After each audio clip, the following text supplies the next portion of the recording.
Sonko moom it ci voyage am bi mu def fële ca Côte d'Ivoire foofee dañuy daal di def ab taxaw seetlu moom la premier ministre ginnaaw bu mu toogalee kii di Alassane Ouattara seen gis-gis lenn dong la mooy nu renforcer li nga xam ne nag moo di koom-koom bi dox diggante Côte d'Ivoire ak li nga xam ne nag moo di Sénégal ci wàllub kaaraange dikk nañ si waaye tamit dikkaat nañu bu baax a baax ci wàllub dem beek dikk bi ndax moom le premier ministre jàpp na ni lu ñuy daal di junju jëmale ko rek ci wàllub këyit maanaam lu ciy xaatim tey jii boo xoolee réalité bi am ci terrain bi war na ko daal di dépasser bu baax a baax.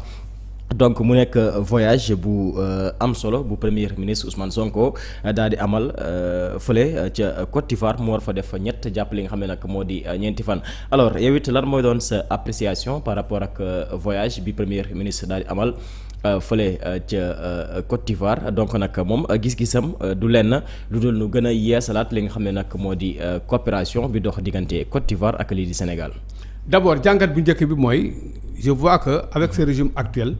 dañuy privilégier la politique de bon voisinage boobu ba léegi moom dañ ko yàgg a wax gis nga ne ba léegi moom la ñuy def Côte d'Ivoire bii mu dem ni c'est très normal que le premier ministre se déplace dem Côte d'Ivoire dans le cadre surtout jéem a xool encore sur façon de collaborer coopération bi nan lañ ko war a gën a mën a dëgëralee d'abord war ko mën gën a yokk loolu d'abord mooy jàngat bu njëkk bi mais ci biir dafa am lu mu wax lu am importance dafa ne je vois ici il a fait un discours boo xamante ni ci kanamu naataangoom discours véridique am gis naa ci franchise bu ci am parce que bu ñu nee en déplacement à Abidjan ce vendredi 30 mai 2025 le premier ministre sénégalais Ousmane Sonko a exprimé ñu ne il a exprimé ses préoccupations concernant le niveau des échanges commerciaux entre le Sénégal et la Côte d'Ivoire qu'il juge encore trop faible malgré le poids économique de ces deux pays dans la zone monétaire ouest-africaine. C'est important. Oui, c'est important. C'est très important li mu wax nii. C'est-à-dire le fait que ñoom seen biir mu juger que ne seen forme de collaboration échanges commerciaux yi nga xam entre ñoom ak Côte d'Ivoire normalement waroon na mën a jéggi de waroon na mën a sori fii weesu fii mais gis na ne c'est un peu faible mu dem ba ne sur le papier nos deux papiers c'est-à-dire si papier yi nii rek kayit yi moom lañ siy def voilà si papier loolu lañ ko mais nos deux pays pèsent lourd dans l'économie de la zone. Absolument. Mais les résultats en termes de coopération restent insuffisants. A-t-il déclaré au cours d'une séance de travail avec son homologue ivoirien Robert Begré Mambé.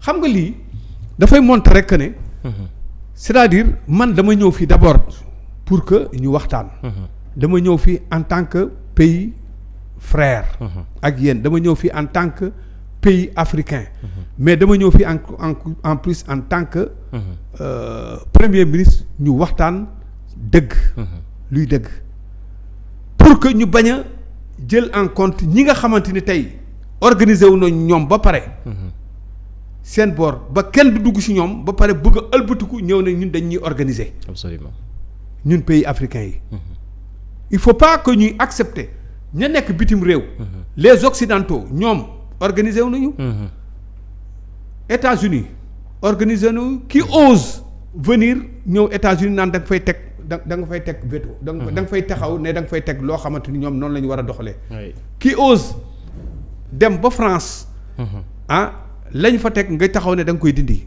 coopération yi am entre ñoom ak les pays occidentaux ñëw yow da ngay taxaw di ko xam nga ñemewuloo ko waaw pourquoi ñun donc ñun en tant que africain ñun waruñu mën a organiser wu surtout que ñi nga xamante ni c'est des pays environnants ñun ak ñoom waruñu mën a organiser de telle sorte que suñu collaboration war na gën a mën a guute sori fii ba kenn du ñëw mën ñu ko war a yàqal wala kenn du ñëw naan def ñu koy jéem a defal absolument xam nga donc ce discours là man voilà un discours boo xamante ni au moins nit ki mën na ko parce que nëbbulu il est allé directement droit au but wax li nga xamante mooy dëgg ci ñoom loolu mooy jàngat d'abord bu njëkk bi beneen bi ci topp mooy xanaa lii day wane ne rek carrément que am na ñoo xamante ni tey il se réclame de l'opposition di wax naka sudul noonu bërki dem booy njaay dégg nga fi ku wax naan alors Côte d'Ivoire daf ñoo lebal xaalis def naa dégg nga ko fi.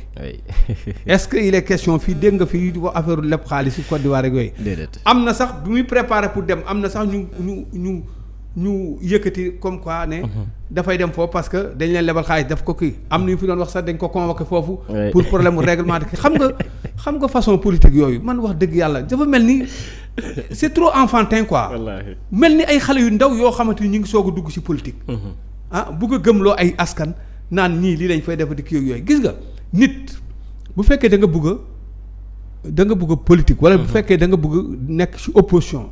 nekkal opposition bu la neex nga nekk une opposition radicale mais opposition boo xamante ni vraiment constructif dañuy li ngay wax day nekk en droite ligne ak li nga xamante ni tey moom la askan bi bëgg di dégg mais ay dañ fa dem fa dañ kaa convoqué pour kii te yow bu ñu la laajoon tey bu ñu la convoqué wax ne la léegi prouve nous nekk dañ kaa convoqué wala prouve nous ko ne yow kii dañoo Côte d'Ivoire daf leen lebal xaalis doo ko mën a prouver. amoon ñun si convoqué woon ay journalistes ak ay rédacteurs en chef. waaw non mais bu fekkee da nga bëgg gis leen ma parce que journaliste bu ñu ci convoqué aussi da nga naïf. parce que man journaliste en tant que journaliste du ma permettre du ma accepter mukk. benn journal def fële wax ko man ma ñëw di ko relayer bëgg a taxaw bëgg a dëggal loolu du ma ko def. je ne le fais pas man une information dama koy vérifier. dem ba ci biir soog a mën a taxaw confirmer ne effectivement lii am na lii ak lii bu ko defee suba samay source ma denc ko bu ñu ma convoqué ma wax lii. mais du ma ñëw rek pour bëgg rek nit ñi wax ma ñëw wax benn affaire ne bon maa koy njëkk a joxe exclusivité boobu pour que ñu gii la non am na ñoo xamante ni peut-être ay vues la ñuy wut. wala ay tour la ñuy wut wala dara. loolu nag moom boo koy dugg toujours si gilaawaal yi ngay dëgg. ngay dëgg mais lu nekk wax nañ ko fii. problème Côte d'Ivoire bi wax nañ ko fi. pour un ancien ministre de la République. yemul foofu ci biir discours am mu taxaw kenn ci assistance bi ne ko ak Mali. waxal Mali ak Mali tamit leb na mu ne waaw ak Mali tam leb nañ ci alors loolu mooy non vraiment loolu mooy opposition. ak Mali waaw Mali tamit ci la bokk. dem nañ foofu tam leb fa xaalis Mali wax yooyu. heureusement que ñiy tontuwuñu ko sax déglu ko de toute façon nag na fexe ba on ne sait jamais. parce que la justice est là pour teg réew mi si yoon. une fois si jamais justice woo ko ne ko bon lii nga wax nii wax ñu ko si la justice juge que di c'est grave. ba tax ñu war ko mën a convoquer pour que mu indi ay firnde yu leer yu wane ne bon kii dañ ko leb wala def dara il n'a qu'à ran ko bu boobaa ne joxe preuve bi foofu. na ko wax. parce que taxaw rek di wax nit si lu ñaaw. tekkiwul ba pare boole si nag vraiment wax dëgg yàlla Ousmane Sonko nag. c'est le premier ministre il n'est pas le président de la République c'est le premier ministre. loolu des fois dañ koy fàtte de. waaw c'est le premier ministre nañu jàpp ne Ousmane Sonko est le premier ministre. ku jug tirer sur premier ministre dialogue bi passé barki Demba Ndiaye gis naa sax des discours yoo xamante ni di ko ku ñu koy waxati gaaruwaale il faut pas que ñuy am ay discours incendiaires di attaqué di wax di kenn teew alors que moom il n'a même pas parole sax kàddu sax jëlu ko gis naa sax ku ne Ousmane Sonko devait prendre la parole pourquoi jëlul parole boobu ba léegi ça veut dire que carrément ñii daf leen xeeb gëmul dialogue bi neen dialogue bi ñorul leen waaw ça veut dire gëmul dialogue bi ñoru ko moo tax jëlul parole moo tax xam nga yooyu c'est des choses yoo xam te yow protocole bi ni ñu ko doxalee yow yaa koy wax yow yaa wax yu kii c'est le président moo initié dialogue bi woote li acteurs yi ñëw wuy si ñu jox ak ku ci nekk ñu jox la kàddu nga war a wax le premier ministre est le président de la République est là son premier ministre ak gouvernement toog fii alors donc c'est le premier ministre qui doit parler au nom du président de la République non le premier ministre ma nga Côte d'Ivoire là-bas il va parler au nom du président de la République certes mais fii le président est là présent toog déglu ñëpp ba pare jël discours wax na heureusement j'ai aimé vraiment le discours du président Bassirou Diomaye Faye parce que il les a tous ignorés yow on te parle du dialogue bi ñu wax d'abord dès ca commencement bi la ñuy wax terme de référence yi n'empêche am na ñoo xamante am nañ leneen lu ñu gis loo xam ne gis ñu ko ci terme de référence il demande à ce que ñu inclure ko ci biir ok d'accord mais pourquoi venir ba là-bas di indi ay discours yoo xamante ni yow kenn laaju la ko ngay dal ci kaw premier ministre di wax yi kenn xamul y a même des gens qui ont parlé de problème de justice naan les ñi jàpp yooyu c'est des détenus politiques ak yu kenn xamul fàtte ne justice baa ngi fii rapport moo épinglé rapport moo téye rapport la ñu instruire à charge et à décharge ba mën a téye ay nit def ki nga mën a taxaw naan nañu libérer ay kii xam nga vraiment c'est malhonnête quoi c'est malhonnête. Dialogue boobu moom di leen si dikkaat léegi mais tamit gis nañu le premier ministre fan yi mi ngi woon fële ca Burkina mu jógee foofu aussi dem ca Côte d'Ivoire mu war fa nekk lu tollook ñett jàpp li nga xam ne nag moo di ñeenti fan tey jii mu mel ni le premier ministre dafa am beneen agenda wala sax le régime en place mooy tey jii jéem a def seen kéemtulaay kàttan ba boolewaat lii di AES ak li nga xam ne nag mooy la CEDEAO. ah mais ils l'ont toujours dit ñoom wax nañ ko c'est-à-dire il faut que loolu mu am.